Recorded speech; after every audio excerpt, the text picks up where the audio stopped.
So hello everyone, कैसे आप लोग? उम्मीद करता हूँ सब अच्छे होंगे। आप सब अपनी स्टडी को बरकरार रखें, अपनी स्टडी को टाइम टू टाइम पढ़ते रहें और फ्री होकर न्यूज़ भी देखते रहें, क्योंकि हर एक न्यूज़ आपके लिए बहुत ज़रूरी है। और ख़ासकर अपने चैनल पर, क्योंकि इस चैनल पर जो भी न्यूज़ आएगा वो कोई भी फेक न्यूज़ नहीं होगा। तो मैंने बताया था कि तबीयत मेरी ख़राब है, आज चौथा दिन है। तो मैं आपसे भी रिक्वेस्ट यही कर रहा था कि आपका जो टाइम है वो एग्ज़ाम के करीब है। अगर आपकी इस वक्त कोई भी तबीयत ख़राब हुई तो तबीयत ख़राब में जब खाने मन नहीं करता तो पढ़ने मन कहाँ से करेगा? चाहे कैसा ही बच्चा हो, कितना भी डिज़र्विंग स्टूडेंट हो, जो कुदरत की तरफ से, जो अल्लाह ईश्वर की तरफ से निज़ाम बन के आता है, जो एक शेड्यूल टाइम टेबल बन के आता है, उसको कोई भी कंट्रोल नहीं कर सकता। अगर हाँ कर सकता है तो सिर्फ इतना कर सकता है जो आपके लिए बेनिफिशियल हो। जब तबीयत ख़राब होती है तो बहुत बड़ा मुद्दा बन जाता है और बच्चे पढ़ नहीं पाते। खैर, मेरा मौजू ये नहीं है, मेरा मकसद ये नहीं है, मेरा जो टॉपिक है वो अलग है। जैसा कि आपको 3 चीज़ें स्क्रीन पर दिख रही होंगी, अब उनके लिए क्या बड़े बदलाव हुए हैं उसके बारे में हम बात करेंगे यहाँ पर। पहला EWS सर्टिफिकेट, दूसरा है OBC जो NCL होता है हमारा, देन वहीं पर एक और है हमारा SC सर्टिफिकेट। तो ये सर्टिफिकेट के बारे में हम बात करेंगे यहाँ पर, जो आपको दिख रहा होगा। तो सबसे पहले जो बड़ी दुख भरी कहानी ये है कि मैं तबीयत ख़राब में होने के बाद भी, कोई फोर्स नहीं है, कोई ज़बरदस्ती नहीं है, ना आप मेरे पास आ रहे हैं कि वीडियो बनाओ, लेकिन मैं ये चाहता हूँ कि जिन हालातों से मैं गुजर के आया हूँ 2024 से लेकर अब तक, जो देखा जा रहा है, बच्चे अभी भी धोखाधड़ी की न्यूज़ देख रहे हैं, भटक रहे हैं इधर उधर, जबकि इस चैनल पर आपको हर एक न्यूज़ विद प्रूफ दी जाती है। कोई भी ऐसा बनावटी चीज़ नहीं है। हाँ, अगर किसको गलत लगता है, उंगली करने की आदत, हर बंदे की सोच एक सी नहीं होती, हर बंदे की पढ़ने की कैपेसिटी एक सी नहीं होती, हर बंदे की खाने की कैपेसिटी एक सी नहीं होती, तो हर जगह हर चीज़ वेरी करती है। तो यहाँ भी मैं रिक्वेस्ट करूँगा कि आप चैनल को हर हाल में ज्वाइन करें। देखिए, बड़ा दुख होगा, 3 दिन से बच्चे सब्सक्राइब नहीं कर रहे हैं, वीडियोस भी देख रहे हैं, ठीक ठाक व्यूज़ आ रहे हैं, आप सबकी दुआएं हैं, आप सबका मिल रहा प्यार, आप सबके सपोर्ट से सब चीज़ ठीक है, लेकिन सब्सक्राइब नहीं कर पाते। तो चलिए बिना किसी तरह के शुरू करते हैं। चैनल को सब्सक्राइब करना ना भूलें। Don't forget for your lovely channel Rahbar Khan official and subscribe now for the latest update as well as NCERT classes. When I'll find, then I'll start NCERT classes. तो हम यहाँ पर बात करेंगे first of all we will discuss about EWS certificate. Sorry, EWS certificate क्या होता है इसके बारे में हम जानेंगे, स्टेट और सेंटर के बारे में जानेंगे और इसकी वैलिडिटी के बारे में जानेंगे। तो ये है इसका पूरा, कौन कौन EWS सर्टिफिकेट के लिए एलिजिबल होता है। अब एलिजिबल कौन होगा? Any Indian citizen who is the from the general category and their family income below 8 lakh. वो एक पहली चीज़ तो भारत का नागरिक हो, ये आपको पहले ही पता होना चाहिए, भारत का नागरिक हो और वो जनरल कैटेगरी से होना चाहिए और उसकी जो इनकम है वो 8 लाख से कम होनी चाहिए। 3 चीज़ें पहले पॉइंट में आपको क्लियर कर दी गई हैं। भारत का नागरिक, जनरल कैटेगरी से हो और 8 लाख से नीचे उसकी फैमिली इनकम होनी चाहिए। दूसरे पॉइंट, पहले पॉइंट में 3 चीज़ें बताई गई, भारत का नागरिक, जनरल कैटेगरी से हो, 8 लाख से इनकम कम हो। दूसरा पॉइंट लिखा है the family should have less than 5 एकड़ ऑफ द एग्रीकल्चर लैंड। उसकी फैमिली के पास 5 एकड़ ज़मीन से कम होना चाहिए, 5 एकड़ ज़मीन से कम होना चाहिए तो बच्चा एलिजिबल होगा। अगर 5 एकड़ से ज़्यादा हुई तो एलिजिबल नहीं है। The family should have a plot of less then 90 square feet under a municipality, यानी कि उसके घर प्लॉट जहाँ पे वो रह रहा है तो 900 स्क्वायर फीट से भी कम होना चाहिए। Family should have 1800 square feet plot outside the, अगर म्यूनिसिपैलिटी के बाहर है तो 1800 और उसके अंडर है तो 900 से कम होना चाहिए। ये आपको समझ में आ गया होगा।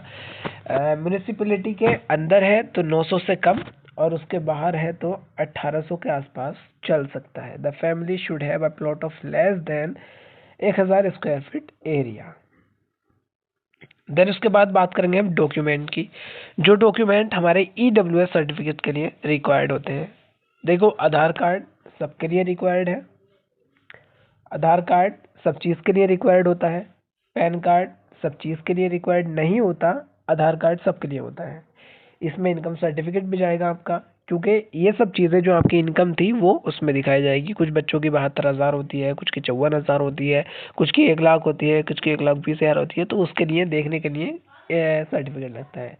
बैंक स्टेटमेंट, आप कितना ट्रांजैक्शन करते हैं, क्या आप हमें झूठा तो नहीं दिखा रहे हैं, आप उस लायक हैं या नहीं है।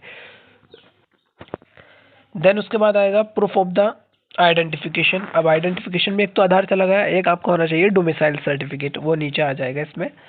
फिर उसके बाद होना चाहिए आपका कास्ट सर्टिफिकेट, जो आपके पास नहीं होगा, क्योंकि जनरल कैटेगरी वालों के पास कास्ट सर्टिफिकेट नहीं बनता, और EWS वालों का कंफर्म जानकारी मुझे नहीं है। आपकी ज़मीन के कागजात जाएंगे, जो आपकी खसरा खतौनी होती है, घाटा संख्या होती है, वो सब जाएगी, ताकि उसमें वो खुद से चेक करें, तहसील में जाकर या पटवारी चकमन जो भी होते हैं एडवोकेट वगैरह, उनके पास जाकर वो चेक करें कि इनके पास ज़मीन कितनी है या नहीं है। ये सब डॉक्यूमेंट आपको उसमें लगाना होगा। डोमिसाइल सर्टिफिकेट आपका रेसिडेंशियल जो हमारा वो होता है रेसिडेंशियल एड्रेस, यानी कि कहाँ पर आप एट प्रेजेंट रह रहे हैं या कहाँ के रहने वाले हैं, तो डोमिसाइल सर्टिफिकेट को मूल निवासी बोलते हैं। आपके पासपोर्ट साइज फ़ोटो जाएंगे उसमें, ताकि वेरीफाई हो सके।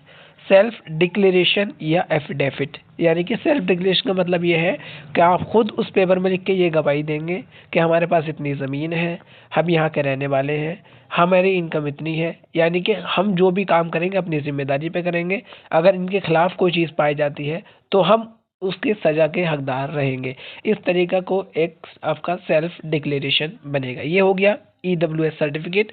जो हमारे वीक पर्सन होते हैं, जो वीक स्टूडेंट होते हैं, वो जनरल कैटेगरी से अलॉट होते हैं EWS सर्टिफिकेट के लिए। नेक्स्ट हम बात करेंगे OBC NCL सर्टिफिकेट। हाँ, उसकी वैलिडिटी जो होती है वो 1 साल होती है, वैलिडिटी 1 साल होती है EWS सर्टिफिकेट की। उसके बाद आप रिन्यू करा सकते हैं, रिन्यूअल करा सकते हैं अपने जहाँ से आपने बनवाया होगा वहाँ पे करा लें, जनसेवा केंद्र से करा लें, या E-डिस्ट्रिक्ट पोर्टल से करा लें। ये भी मैं आपको बता रहा हूँ कि आप रिन्यूअल कहाँ कहाँ से करा सकते हैं। आप मुझे बताएंगे कहाँ से देख रहे हैं, किस स्टेट से मुझे देख रहे हैं, कमेंट में ज़रूर बता के जाएं, ताकि मैं उन सब का एक फ्लो चार्ट बनाकर आपको बता सकूं कि हाउ टू रिन्यूअल या हाउ टू चेक वैलिडिटी, और सब चीज़ें मैं आपको बताऊंगा, कोशिश करूंगा। आप अपना स्टेट, सिटी वगैरह जो है वो ज़रूर लिख दें। OBC NCL non creamy layer जो भी स्टूडेंट होते हैं वो सर्टिफिकेट बनवाते हैं। अब यहाँ पे हम देखेंगे कि वैलिडिटी पीरियड अगर सेंट्रल गवर्नमेंट का है तो जो वैलिडेट होगा वो 1 साल के लिए होगा, ये लिखा है 1 year from the date of issue. अगर आज से हुआ है तो आज से आज तक की डेट जो नेक्स्ट ईयर होगा, लाइक दिस आज 21 तारीख है, 21 फरवरी 2025 है, तो अगली 21 फरवरी 2026 तक वो वैलिड रहेगा। स्टेट का लिए होगा हमारा वो भी 3 साल के लिए होगा। जो हमारा स्टेट का होगा वो 3 साल का होगा, जैसा आपको दिख रहा है।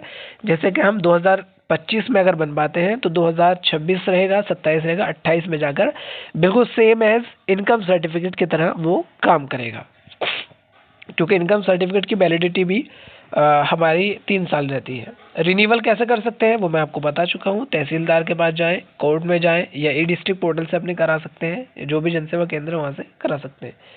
एलिजिबल कौन रहेंगे? Eligible of an OBC NCL certificate is based on the annual income of the applicant parent over the past 3 year. समझ में आ गई होगी बात, ये भी एनुअल इनकम पर रहेगा। If their income is below 8 lakh during this period, the applicant qualify for the ये भी वही चीज़ है जैसे हमारे EWS सर्टिफिकेट में 8 लाख से नीचे था, इसमें भी 8 लाख से नीचे ही होगा।